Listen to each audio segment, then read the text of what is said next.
we have 13th District State Representative Tom Dent on the phone with us this morning. Good morning, Representative Tom Dent.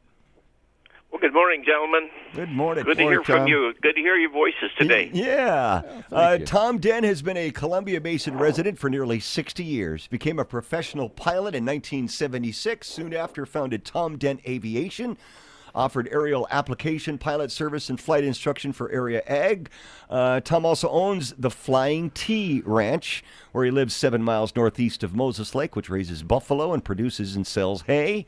Sworn into office in 2015, representing the 13th District, and has all the answers for us today. No pressure, Tom. Well, the governor's busy. We got a long list of stuff that we could talk to you about. We're all wondering about, the governor's emergency powers. It looks like they're going to stay, and it looks like the long-term care tax and program has just simply been delayed till after the election, right? Well, I guess we'll start with those two things. Okay. Well, the long-term care tax actually was just kicked down the road for 18 months. Yeah. So you're right, it's been delayed, but it'll be pushed into next year.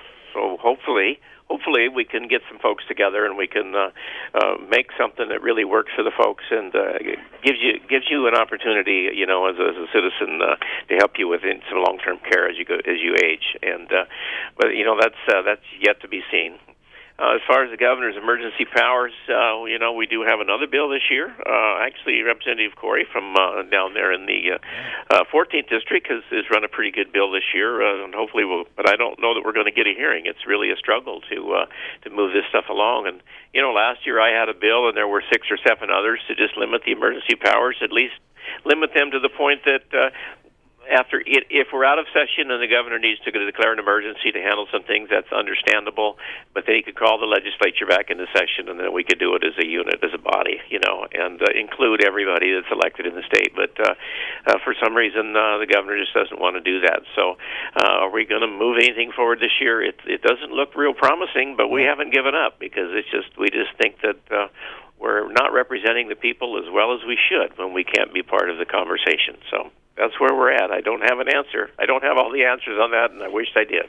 I don't know if I've ever heard a direct answer. Maybe he gave it at some point about, hey, Mr. Governor, why not include the people's elected representatives in decision-making? The more the merrier, 2 heads are better than one, all of that.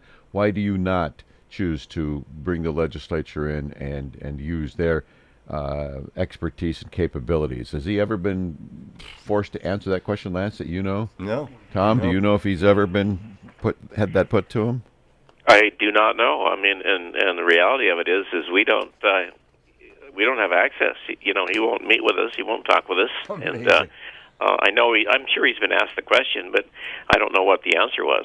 Apparently, I did hear one time in an interview here 2 or 3 months ago that he had no intention of stopping the emergency. He was okay with managing this emergency, and he felt like he could do it adequately. So That's where we're at. Great. Okay. Wow. Well, let's talk. So anyway, it just my biggest issue with that is he needs to talk to us. Us as in the legislature, we've all been elected to represent the people in the 49 districts around the state, and maybe some folks agree with him, some don't, but we should have a conversation, and I think that's a fair thing to expect and a fair thing to do. So. Agreed. That's the reasonable thing, and what most of 90% of our states are doing that. Why we think he's elitist enough to not have to get in line with everybody else, I don't know. But all right, so some of the things that you're working on, hoping to get some movement on this go around. The Department of Children and Youth and Families. What I know that's a strong issue for you. What do you see in the future there? Well, there's been some challenges, and we're working. Everybody's probably heard about the King 5 investigative program going on over there with the children being kept in office buildings and motels. So that's been the subject of great concern within the committee, but also within the oversight board, of which I'm a co-chair of, with the oversight board that oversees DCYF. So that's something that's been a real concern, and we're working. We've done well. The oversight board has done well and able to see what has happened and hold the DCYF a little bit accountable for what's been going on. Not a little bit accountable. We have held them accountable, and so they are making some major changes in how they're taking care of some of these young kids that are very difficult to place. And, one of the things that concerns me is if we're going to decide that we're going to take care of people's children and take them out of the home and put them into foster care, well, then we need to have a plan and we need to be able to do it.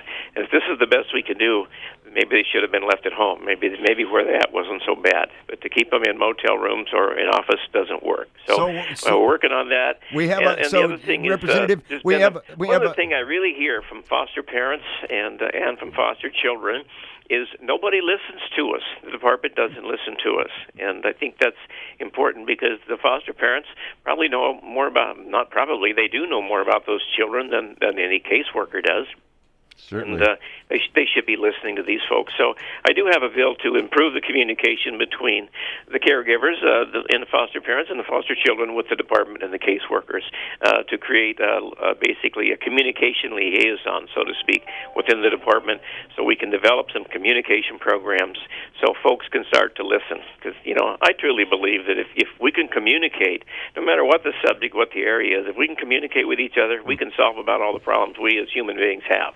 But if we don't communicate and just pass down directives and orders, that's where the problem comes from. So working hard to do that, and what has motivated me to do that is the case of Oakley, a young girl over on the coast that was returned to her birth parents over the objections of the foster parents. And a few months later, Oakley disappeared, and this has been several months now, not to be found. And she was about 5 or 6 years old. So it's a real concern. And so I think it's time that we take a real hard look at what we're doing within the foster care program, the child welfare program system, and make some changes that work and hold folks accountable. And basically, if we can't do better than this, we shouldn't be doing it. So working hard on that. What you're saying is we don't have enough foster parents out there. Well, maybe we don't have the right foster parents, or we're not giving them the tools. But see, some of these kids that they get don't want to be placed, and and they have issues, and we're not communicating with them to see what's going on, to find out. It maybe seems they like didn't we want just to be taken out of the home. I've talked to foster kids that were so mad about being taken out of their home that they just were livid, and so they were a handful because they were acting out. I get that. We've all been around kids. We get that. So. Something we need to really take a hard look at and make sure we're doing the right thing before we do it. And I believe taking the child out of the home is the last thing we do. And we need to really be able to back that up. And I say that because 30% of the children that we take out of the home are out of the home for 30 days or less. So if they were only out of the home for 30 days, why were they taken out in the first place? Why couldn't we manage that situation better than that? And because it does create trauma, it affects those children, and once you take them out of the home, you've damaged them. And will they overcome that? Depends on the person. We all know that some are stronger than others. So I think it's a system we need to look at, and even harder than we've been looking at it. So. Are you referring to the home? Is that the foster home, or is that their original home? That's their family home. Yeah. Their family home, the birth home. Yeah, yes. The birth home. Yeah. Wow. Man, incredible challenges in that realm. Oh, my goodness. Well, let's talk about agriculture for a second, Tom. Yeah. The idea that we don't have a pesticide advisory board now, that kind of surprising to me, as important as they are and as significant of a concern that they generate. Seems like we would have something that would provide the balance between the need and the users and those who are freaked out in general, and so in order to get a good balance of input on what the rules and regs should be, it sounds like an advisory board would make sense. And I guess you're hoping to see that happen. Well, yeah, I am, and this kind of came from last year. So last year there was a couple of fee bills came in on the fees on your licenses for pesticide applicators and operators, and also for fertilizer situations. So And what happened was the Department of Agriculture is mostly fee-driven, and so they got themselves in a point where they needed to update and change some things within the department, such as their computer program, and they were still operating under Windows 10, which is a little shaky. I have Windows 10 on my personal computer, and it's a little shaky. It's just been around a long time, and with 30,000 names within the database, they were afraid that if this thing hiccuped, they could lose this, and then they'd be rebuilding this from scratch would be a real challenge, right? So, but the bill was not my bill. It came to me from the Senate, and it got handed to me because of my role and my life's experience within this stuff. So we were able to amend the bill to make it livable within the industry. But also, one of the challenges I had with the department, I said, all of a sudden, out of the blue, you guys hand us this bill that we need to increase fees and we need to do things or change direction. Like in the fertilizer program, to things like this. And I says, this doesn't work for me. I think that maybe we could think ahead a little better, and look ahead. I mean, if you're in business, you start planning ahead, and you look at your balance sheets, and you decide where you're going, where you're at, and where you're going. And I said, I think we need to get ourselves some kind of a board here to take a look at that, to advise the Department of Agriculture on where they're going. Yeah. And when we should see this stuff coming on the horizon. We should see this 2 or 3 years out. Not all of a sudden we're in a panic and we have to do this. And I said, there's other things that come through the Department of Agriculture as well, that if we had industry advising you on where we were and where we needed to go, and some of the things that have been around, we have some chemicals or pesticides that folks think we shouldn't be using anymore. Well, bring some industry in to kind of build that roadmap to where this is going to go and how we could phase some of this stuff out, but we also need to replace it. And, people talk a lot about, what do we need pesticides for? Well, it's a simple answer, because we need food. So, and in the world today, we have about 2.5 months of reserves of food. So what that means, if we had a crop failure today around the world, we'd have 2.5 months of food, and then we'd be done. Wow. And so that's not a whole lot. So we need to be thinking ahead about what we're doing and where we're going to support our agriculture producers and all the folks that are engaged in the production of food. And so it just only made sense to me that we put together this pesticide advisory board. So basically, that was kind of an agreement we made last year when we went through those bills last year that I had when I was working with them on the amendments. That this year we'd come back with the pesticide advisory board. Well, we're running out of time here, Tom. Anything else you want to add? Let the good folks know.